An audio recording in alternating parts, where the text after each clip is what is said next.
Welcome to the Be Curious podcast, the podcast that champions solutions to some of the world's biggest problems. I'm your host, Louise Houghton, and in each episode, we get curious about a different subject, from the food we eat and the clothes we wear to ocean plastic and overflowing landfills.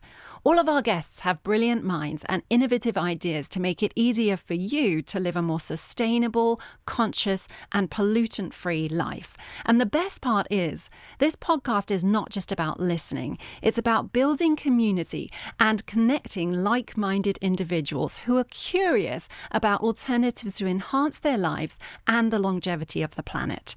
And if you're curious already and want to win some of the sustainable products or services that are offered from the guests on our podcast, then why not head over to our Instagram to find out more about our giveaways. All of the information on how to enter is at BeCurious_podcast.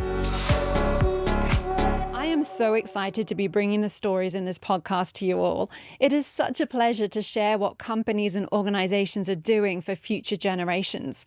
Everyone featured works in a sustainable way, and I love how much people are on the same page, wanting to create and innovate in order to make change. If you feel the same, then why not follow in my footsteps and sign the Science Declaration? This declaration is a call to all nations, societies, and organizations to devote more resources to the advancements of science and technology.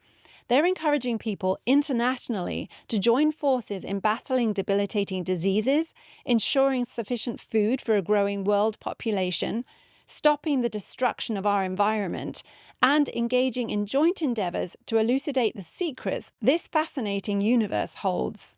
To add your name, go to make-science-not-war.org and take an active stand to demand more money is put into improving rather than destroying our world. You can also hear more about this declaration at the Future Insight Conference that's being held in Mainz, Germany on the 10th and 11th of July. Over the 2 days, academic and industry leaders will come together to share their knowledge and latest innovations. The conference focuses on interdisciplinary and transdisciplinary conversations and will cover topics of science, technology, and everything else making huge steps forward in their respective industries. You're also welcome to enter competitions and contribute to their Dream Board, a place that allows you to dream big and share your visions for the future, what you want to see invented, and why. It's really your chance to get involved and take an active role in leaving the planet in a better place than when you were born onto it. That's how I see it anyway, and I hope you share the same view. To check out the competitions, get tickets, or write out your dreams, head to curiousfutureinsight.org for more information. Today, we're getting curious about our clothing, something that we put on every morning and never think twice about what it's made of or where it's come from. And here to shed some light on that is Shiloh Uhlir. Thank you so much for joining us on our Be Curious podcast. Thank you for being curious about this topic. Tell us a little bit more about what you do with Commune Closets, because you're the founder of Commune Closets and also a personal stylist. Commune Closet was born out of the need to have solutions that are sustainable. So one day I was laying in bed, and I personally am a big thrifter, and I was like, how do we actually make this easier for people that don't always do this? Meanwhile, I'm staring at my closet that's overflowing with clothes, and I said, what if we gave people the opportunity to shop in each other's closet? So that's kind of how it was born. So the first I started with actually going into friends' closets and pulling things out and creating videos for people to actually shop in each other's closet. There's precious things that live in everybody's closets. How do we find buyers through that and help make sustainable shopping fun? And how do you do that? Do you use a platform like Instagram? So I've started on Instagram. We're working on a bigger platform, but right now it's just through Instagram. So on there you can go, and we've created videos where we've gone into people's closets and helped them shop. And then we're also creating events where I invite all of my friends to basically go in their closet. They rent a rack for a nominal cost, and then we basically throw a party around shopping in each other's closet. So people gather, there's a DJ, maybe some beers, and everybody generally goes home with more clothes than they brought, but they saved money and they look chic, and it's better for the environment. So it's like a fancy yard sale, if you like, but just in a better way. And I think that that's the thing, isn't it? Like sometimes things like that, a yard sale has a bad reputation, and this is offering a new alternative way to actually take something that's secondhand. Exactly. I would say it's like curated I call it a community experience to foster sustainable shopping. Well, there's so many different things that we can talk about when we talk about sustainable shopping. So let's talk about waste first of all. The sheer volume of clothes that we see on landfills is a real problem, isn't it? Yeah, so the US alone produces 16 million tons of textile waste. Imagine that's the equivalent of 4 million elephants lined up in a row. That's the amount of waste that the US alone produces. There's only something like 470,000 elephants in the world. So if you make that comparison, it's wild. And that's just clothes. And that's just clothes. It's about 6% of the trash in the landfill is actually textile waste. Oh, wow. Today, yeah. And if you think about what textiles are actually made of, then a lot of that is not even biodegrading. It's primarily made of gasoline, which doesn't biodegrade, and it also has a lot of dyes and other fibers that just release chemicals and other toxic things into our environment. And when we're saying gasoline, what is that? That's kind of plastic, right? Right. So gasoline, polyester was kind of the first magic fabric that was produced. It didn't wrinkle. It was super durable. You could put it in a suitcase and then you could wear it over and over again. But it's made out of propylene, which is actually gasoline.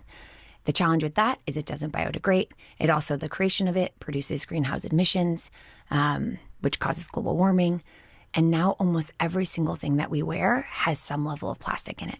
Nylon, spandex, all of the Lycra, all of those are made of plastic, which makes our clothing much more stretchy, comfortable, wearable.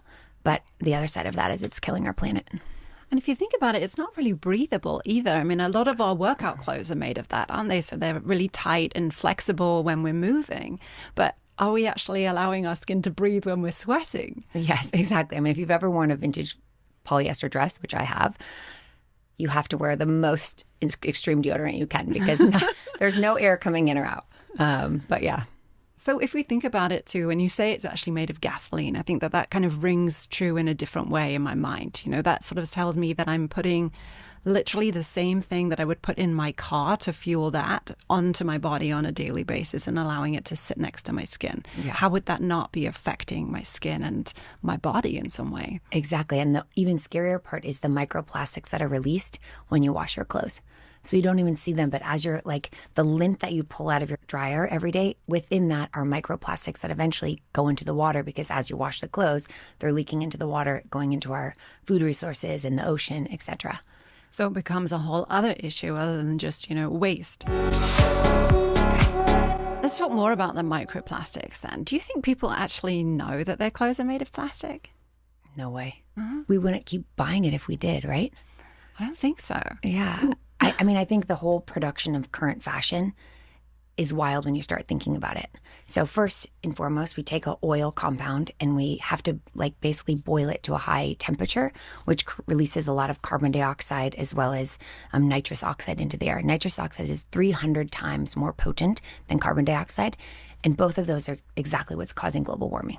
So I think most of us don't think about the connection between fashion and global warming, but it's one of the biggest impactors. I think it's second or third in the world, biggest driver of global warming behind like air travel and other more transportation-based. So if we were to compare, say, polyester to cotton, what are we looking at there in terms of CO2 emissions used? The thing about cotton is it does actually require a lot of water produced. It's about 716 gallons of water to grow cotton that creates one T-shirt.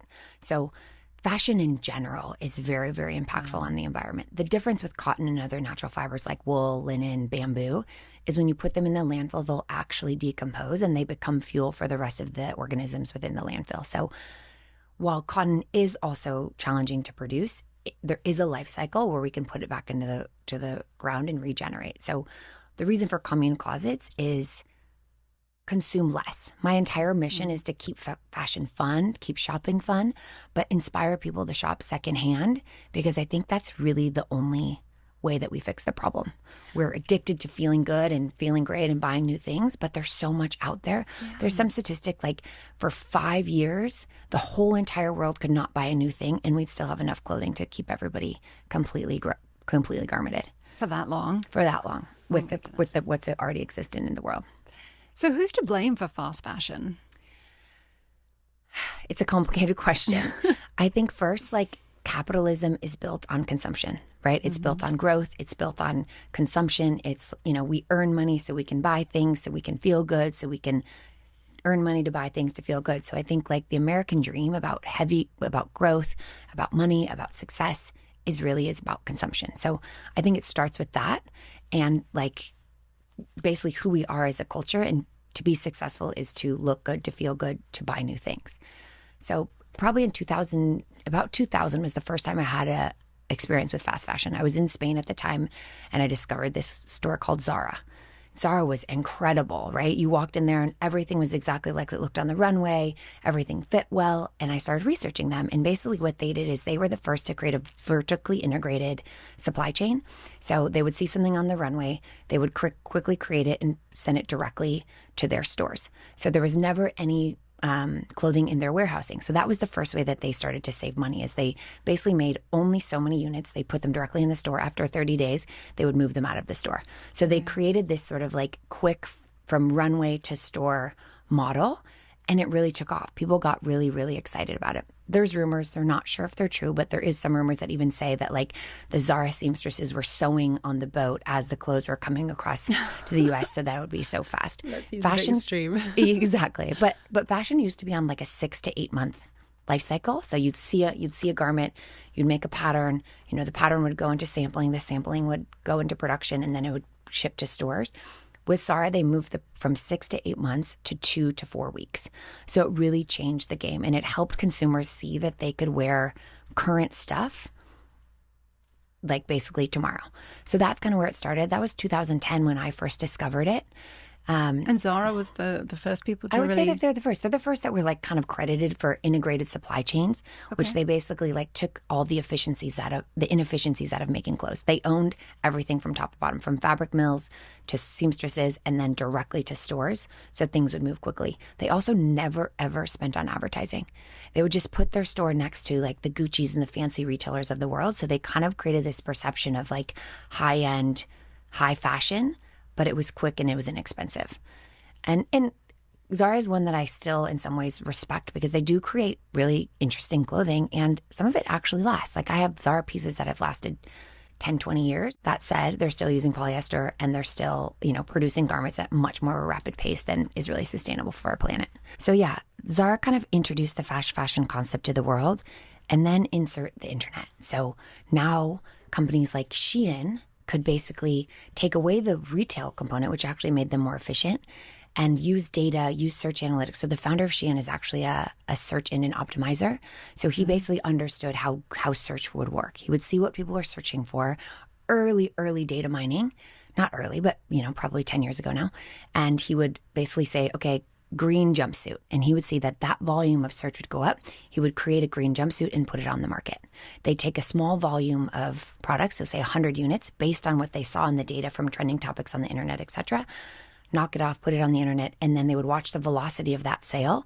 And if it was selling, they'd continue to add product.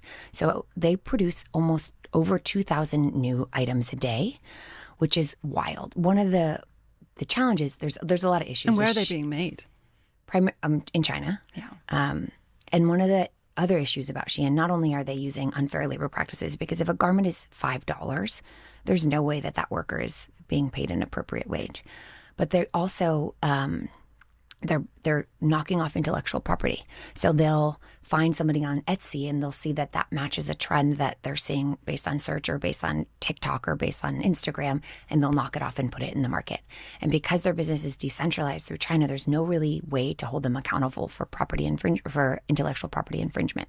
So not only are they having poor labor practices with how they're making the clothes, they're also stealing ideas. And then the other one is there's a tax exemption in the U.S. right now. If you ship overseas into the U.S. and it's less than $800 and it goes direct to a consumer, you don't have to pay tariffs or duties in the U.S. So all of Shein's hauls, that's one of the words they use, like my Shein haul, which is 40 items that are each $10 each. None of those are taxed. So they're basically like manufacturing these goods in China, stripping them direct to consumer. And because the quality of the garment is so bad, they won't take them back. So that immediately becomes trash. I get a shirt that like the seam is messed up or whatever because there's no quality control in their manufacturing process because it's so cheap and so fast. All of those garments immediately become trash.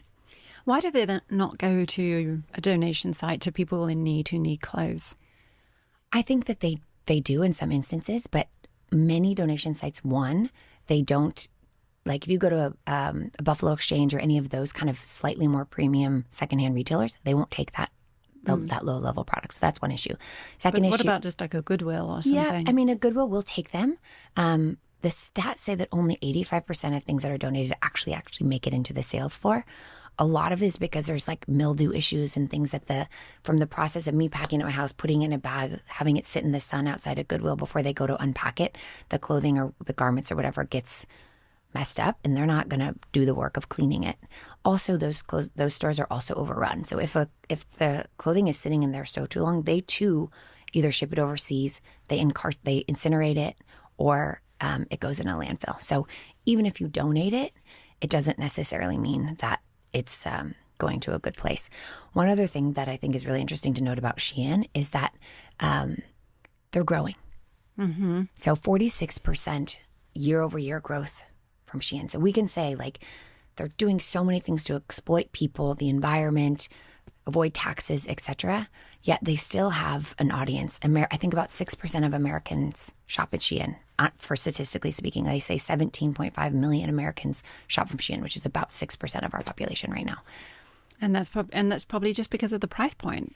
I think it's because of the price point for sure. And it's also because of our kind of like unsatiated need for new things and to look cute. And we live in this like Instagram world where we're constantly being fed clothing or like, here's my outfit of the day. Let's do a try on. Let's wear this. So like in the back of our mind, we almost feel like we have to have new things in order to be cool, to feel good, etc. So, but there are alternatives. There are alternatives. Before we go there, I just want to put one other thing in the world is there's a new kid in town in there called Temu.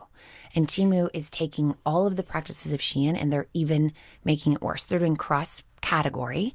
They're basically forcing their people to work and their vendors to sell to them for cheaper, and they're paying them for it. But the scariest thing about them is when you download their app, their app is literally spyware.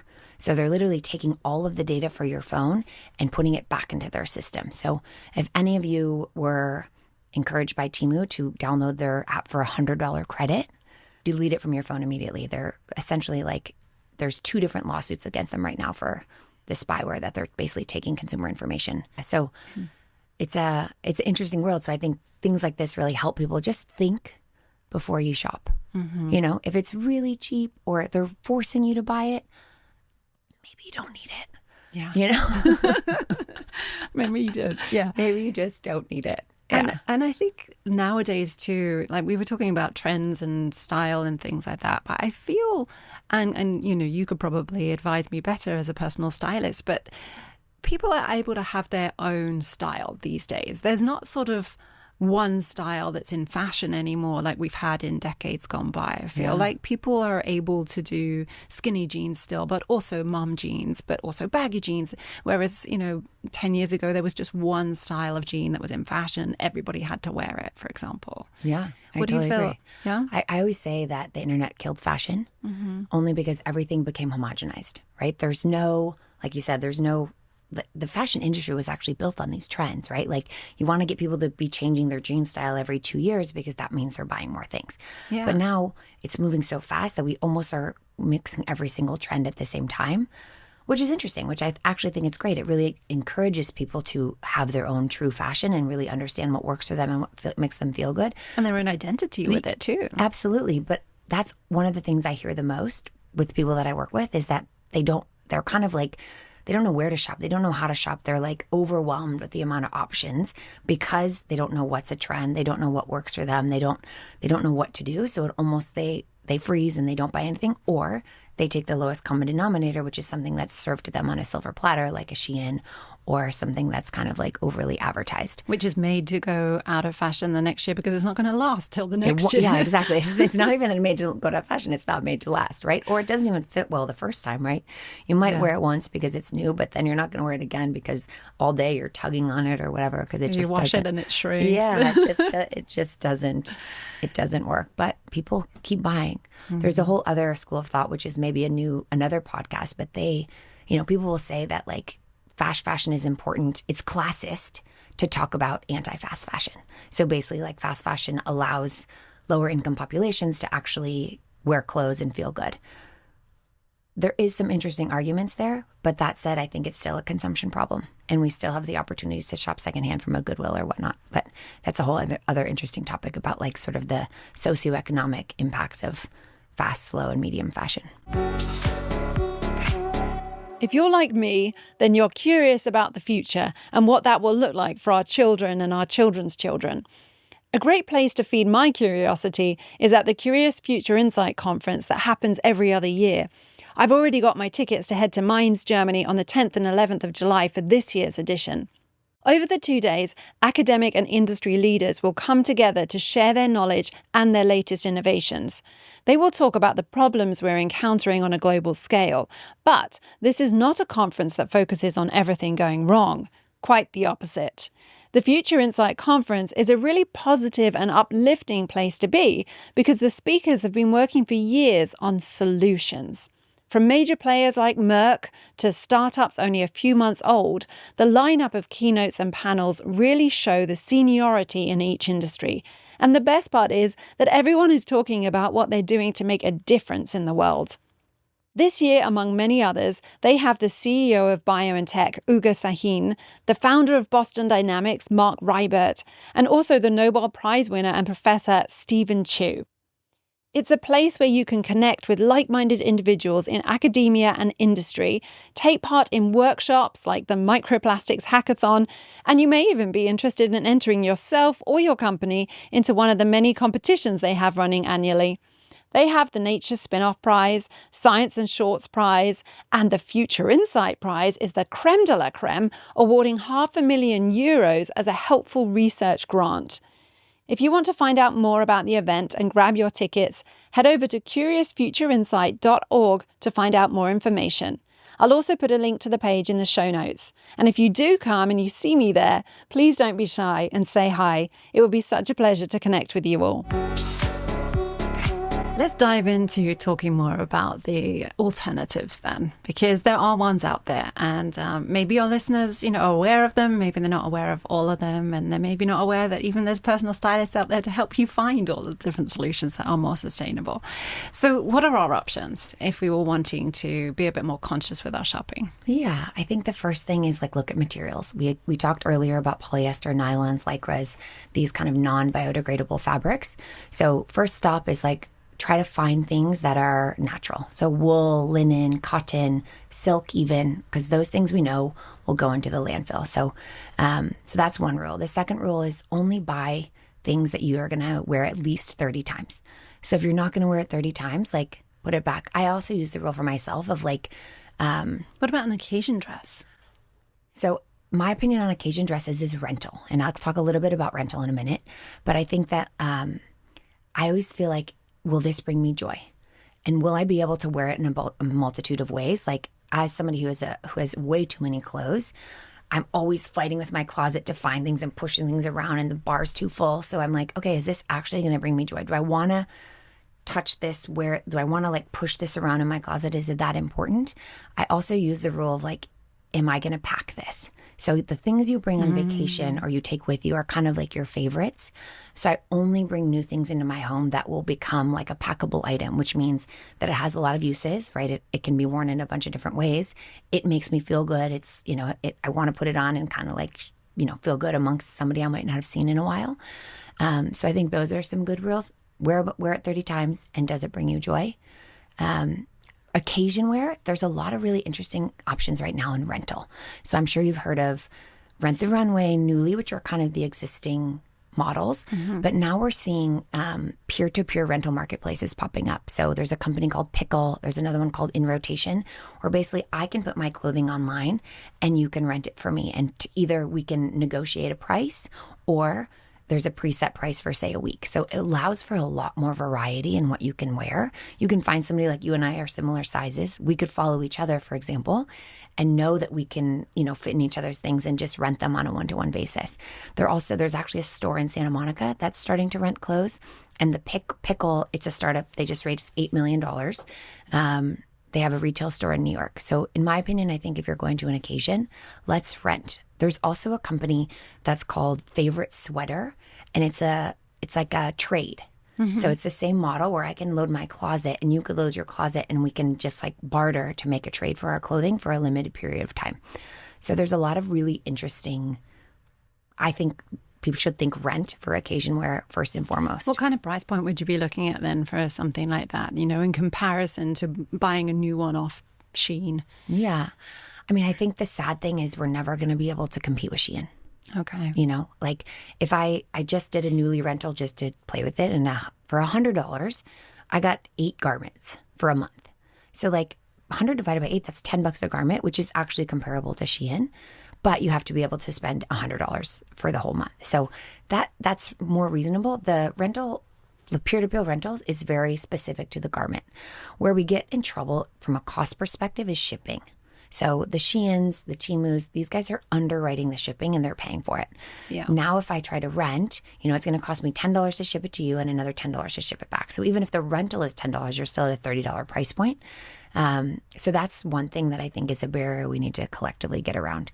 The cool thing is for Pickle in New York and even in LA, they actually have courier services. So imagine like using an Uber to drive a dress from you to me. So again, there is, kind of carbon impacts of that, of a car driving around, but there's potential solutions, yeah, and actual ways that they can make partnerships to actually take that cost away from the customer. Yeah, exactly. And it's the same with Poshmark and things like that as well, right? Where you're buying secondhand, people are putting their wardrobes up on there, but again, it's the shipping that you add on top of it, which can add double the price to an item that you want. Exactly. And I think that what exists in the world today is it's hard. If you're not somebody who knows what you're looking for, there's not a clean shopping experience for secondhand. Or even, I think, like the Nuuly's, they have a good shopping experience, but the peer-to-peer, you really have to dig. You really have to know what you're looking for. So that's one of the things that I'm actually personally trying to solve is how do we create like a easy, beautiful shopping and or rental experience for unique, high quality items to give people an alternative to like dress premium without because you, Shiloh, you have like a great eye for clothes. I always say whenever I see you that you look 100% stylish. You could be wearing ripped jeans and like a baggy sweater and you look amazing. Thank you. But it's just the way you combine these things together. And so I think that when you go into a thrift store, whether it's a Buffalo exchange or that somebody's donated their clothes and got $2 back for, or like on Poshmark or something, you have to have that eye and you have to be able to sift through. And I think for some that is like really overwhelming to go into those stores. What kind of solutions do you think that could be found there? Do you think the stores could line up their clothes in a better way that just looks a little bit more accessible to people? Or how do we get around that? Yeah. Get a personal stylist. I think, personal stylist for sure. Yeah. And that's one of the problems that my like new upcoming project is going to try to solve. And there's a giveaway that we'll be talking about later on. So make sure you stay tuned to hear about Shiloh's giveaway. Yes, exactly. But yeah, that's what I'm on a mission to solve is how do we make shopping secondhand easy and not scary to those who don't want to dig. Yeah. And I think the other part with secondhand is sizing. So I think a lot of people don't know if especially ordering online, is it going to fit or is it not going to fit? And if you look at vintage, sizes have changed so much over time. So we're actually using AI to help use measurements to solve for sizing with this new kind of digitized secondhand shopping experience we're working on. Let's talk about vintage then, because vintage has always been seen as like exclusive and elaborate and chic, and yet that's secondhand. But if we think about a secondhand, just a regular top or a regular sweater that was made 20 years ago, we're not so excited about it. What's the difference? Yeah. So I think it ties in everything we've talked about, right? A garment that was made in even the 80s was made so much more thoroughly, right? The stitching is better. There's secondary stitching. It's lined, right? There was only so many of them made. They had 6 months to make a garment versus now we have days and weeks to make a garment. So I think the first thing that differentiates is quality. The second is scarcity. We talk about, I have these memories of like walking into a Gap and just like being like, where the hell is all this going to go, right? Just racks and racks and racks of clothing. And that was just the early times when I'm like, I hate this. I hate the fact that there's all this stuff just sitting here that really has nowhere to go. So vintage, I think, became premium because it was scarce, right? They only produce so many art items. So if you get your hands on one of those, you know that isn't going to be everywhere else. So I think that's why it's harder to make secondhand as sexy, because people know there's so many items, especially now in the world of like Google image search. It's one of my favorite tools. I go somewhere and in a secondhand store, I can take a picture of it and see if that retailer is actually selling it at a reasonable price or not, because Google image search will show every time that garment is online, and I can price compare and image compare the scarcity value to it. So, Wow. So yeah, I think that vintage has gotten a cool name because of those reasons, right? It's scarce and it's high quality and it's unique. I think that we can get there with secondhand, which is one of the reasons for Commune Closet. My insight is that the people that I invite have already curated their clothing. Even if it's not vintage, it's been curated. It's been thoughtfully shopped for. So then when you come to shop in my closet, you're shopping into a curated collection the same way that you would have shopped in a boutique, right? That collection has been curated, though it's all secondhand. And as the seller, I'm so happy to let go of clothing if I know it's going to a good hand versus a donation or a Buffalo Exchange where I'm not getting the value for it, or I just feel like it's becoming trash when it meant so much to me to buy it in the first place. And you might actually see it again, on your friend or Exactly. on Instagram because they tag you, and that just brings you joy in a different way. So much joy. And, if sometimes I dream about clothes that I've given away. So if you know where it went, you can be like, hey, can I borrow that back for this occasion or whatever? So it the concept of circular fashion is what I think we should all be thinking of, is where did it come from? There's a concept called cradle to grave, which is taking a product from its inception to its decomposition.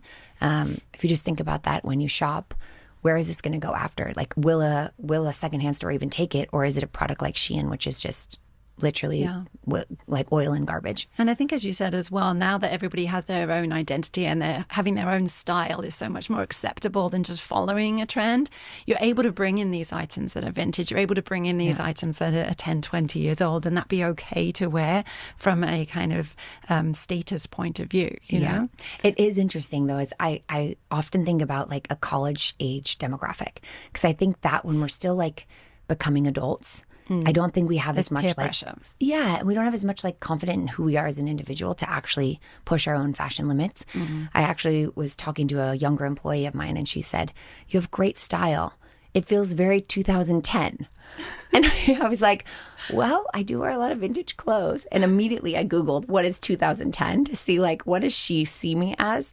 So it came, I agree with you. I always think that vintage is in style, but I think that comes with maturity. Maybe. So that's one of the things I would love to try to solve, is how do we bring secondhand to a younger generation? There's actually a very cool app. They've created the TikTok of secondhand shopping. So it's called Teleport, and basically you swipe through it like you would a TikTok, and it's basically me uploading videos of myself, and you can swipe through and yes or no, like a dating app, and then it becomes a shopping experience. So I think things like that will help. So you put them in a sort of like a short list or something, if you're saying yes to it, and then you can look at them and you say, okay, I want to purchase that one. Exactly. So I think the founder of that is pretty smart to use the insight of how we consume social media and turn it into a secondhand shopping experience. That's a great idea. So for someone like you, who your clothing matters because you're on film and, people see it. Every time you take a photo, instantly you could put it up, and then people could basically shop. They see you on your podcast, and then they could shop that outfit.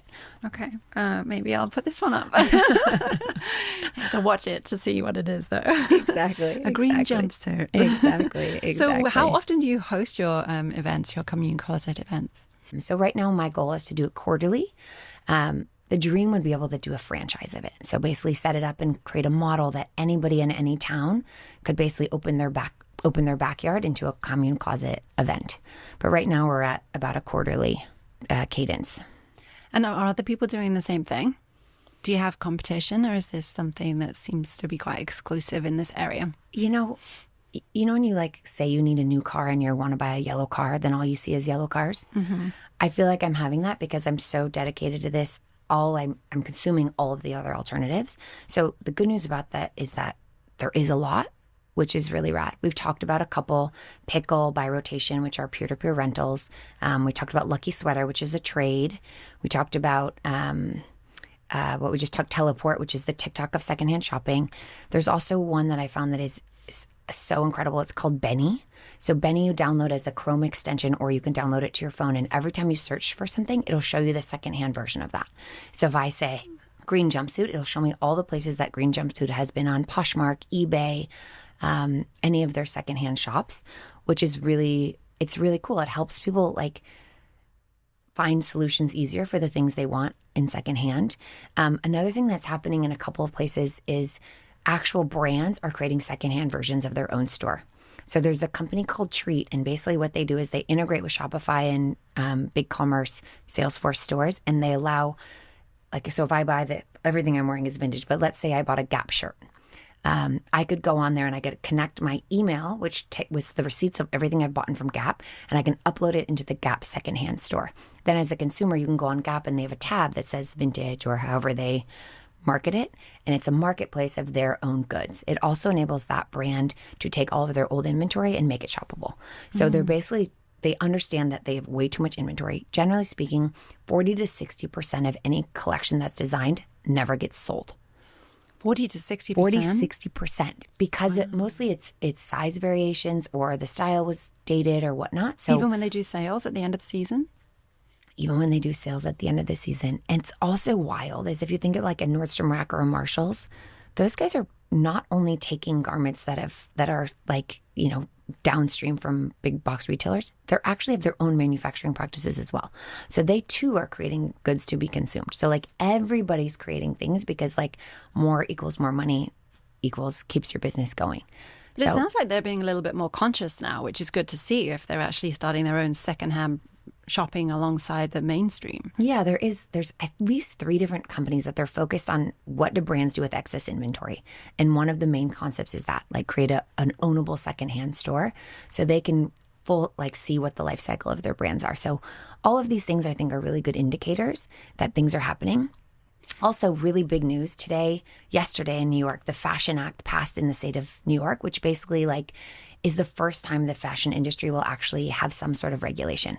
Right now, there's no regulation in how things are made, how the fabric is made, the labor practices, et cetera. Everything has to be handled in a one-to-one lawsuit. So the Fashion Act would essentially provide guardrails to hold the fashion industry accountable. Would that mean that they also have to disclose whether this garment has toxins and things in it? Yes, they would have to disclose their labor practices all the way through to the toxicity of their product. That said, it passed already in 2021 and it got caught in labor practices where basically how do you actually make it happen? But again, it just passed the Senate yesterday, which is hopeful that there's some movement in the process. There's also something called Prop 65, which actually was launched in the 80s to notify us if there was any chemicals in our drinking water and other consumptions, but it does also apply to fashion. So sometimes if you go on Amazon, they'll have a warning that says Prop 65 that basically says it may contain a lead or something. Exactly. So there is some spattering of regulation, but there's no universal body that's regulating the industry. But I've asked about that lead one before, and somebody has told me, I can't remember my source here, but they actually just said, it's because it was made in a factory that has metal, and so it's a chance that some of that might have come off into the product, and so they have to disclose that, but you're fine. I think as you're saying, it's like we don't have enough information to really know whether this is something we need to pay attention to seriously or not. 1,000,000%. And not even lead, the amount of the chemicals that go into dyeing of fabrics.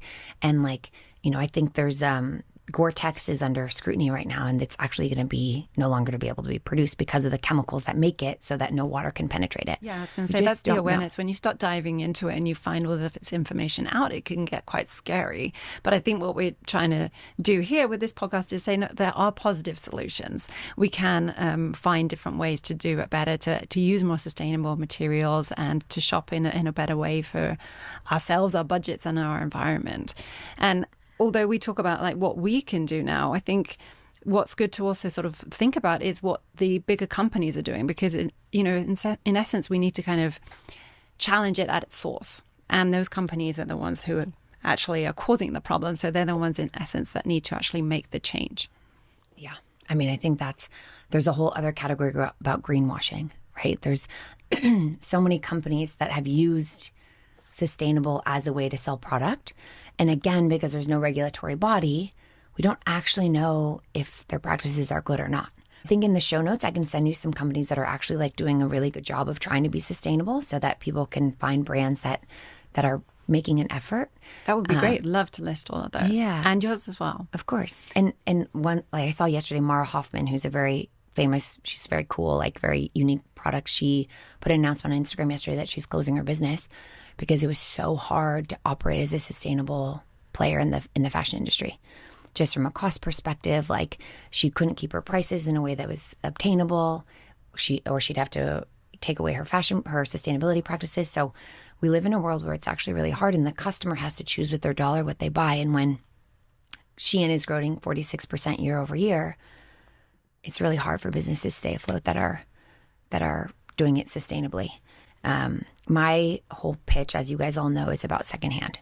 So I think like while we can find brands that are sustainable, let's just shop in the stuff that already exists. I'll come and shop in your closet any day. Great. You're welcome. You're totally welcome. There's a company called ThredUp, which is like kind of a mass market secondhand retailer. And they basically say that if every person bought one secondhand garment, it would take 2 billion pounds of emissions out of the air, which is this equivalent to 23 billion gallons of water and 4 billion kilowatt hours of energy. If every person in the U.S. just bought one secondhand item versus a new item every single year. Just one every year. Just one. Well, I think that's pretty easy to do. And that's a really good place to start in terms of like what kind of tips we could offer our listeners to, try and do something a little bit alternative. Just one secondhand item a year. That seems like a very easy, small, achievable goal. Exactly. Also, if you follow Commune Closets, I'll be making tips for how to shop secondhand easier. I like section it. There's certain sections to go that you can find stuff, and then also like the feel of the fabric helps you determine like what's and worth. It's just at Commune Closets on Instagram, right? Yep. Commune_closets. And just before we close up today, I want to hear a little bit more about what you do as a personal stylist, because this is one of the giveaways, and you can head over to our Instagram to check out the wonderful offer that Shiloh has got for you today. So how do you go about doing your personal styling? So people usually come to me for two reasons. One, they just want a closet refresh. So they feel like their closet doesn't match who they are anymore, or it just doesn't fit. Yeah. So we go in and we sort of like do a brainstorming session. What feels good to you? What works in your closet? Like who are you today versus what your closet represents? We pull things out that don't necessarily work anymore. I always use of what to keep and what not. Like, does it fit? Things need to fit well to feel good. Does it like make you feel good when you wear it? Do you feel fantastic? And like, does it bring you joy when you put it on? And is it practical? I think like, is it something you're going to pack like we talked about before? So anything that doesn't meet one of those criterias, we generally pull it out. And then I will shop for you secondhand, thrift. I have many, many tricks and tools. And then we can supplement with some classic, just like staple items. I have to say that I always buy new white shirts. That's something that I just don't necessarily buy secondhand, because part of my style is so much about like the crispy white shirt that goes with everything. So we have to give ourselves a little bit of flexibility in the rules. Secondarily, it's often events. So for example, I just helped a bride. She had a vision for what she wanted, but she didn't know where to shop. So together we came up with, a mix of we bought all sustainable jewelry, all sustainable purses, all secondhand. And then some of like her wedding dress was custom made for her. So it is about finding the balance and what makes you feel good. So yeah, either come to me for a closet refresh or help styling around a particular event. So people could just give you a budget and then say, okay, I've got $200. What can you find me in a thrift store? Exactly. And hopefully like it could either be like update my closet, or it could be I'm going to a summer wedding. Often I get tapped for like theme parties and those things as well, because I have a ridiculous collection of odd clothing that kind of fits the cowboy parties or the disco parties or whatever. The costume in some way. Yeah. And I've found that costume becomes clothing. They're not quite, they're very interchangeable in this day and age, particularly in California. And knowing that, it's come from a sustainable source helps you feel good too. So exactly. And I think also that's why renting is really interesting, right? It's like anti-committal, right? You go on a few dates before you know you're going to marry somebody. Why don't we treat our clothes the same way, right? Like, let's try it. Let's see how it feels. If we like it and we don't want to part with it, we'll keep it. Otherwise, send it back. So many facts and figures that are really shocking, and I really appreciate you sharing them with us and our listeners today. And as Shiloh said, she does do personal styling, and she does also have a giveaway that we have, our monthly giveaway. So head over to our Instagram at BeCurious_podcast, and you can go to at Commune_Closets as well to find out more information on all of her things. And if you've liked what you've heard today, then please subscribe, like, share as well. And we will be back next week with more from the Be Curious podcast. Until then, make sure you stay curious. Thanks so much, Shiloh. Thank you, Louise.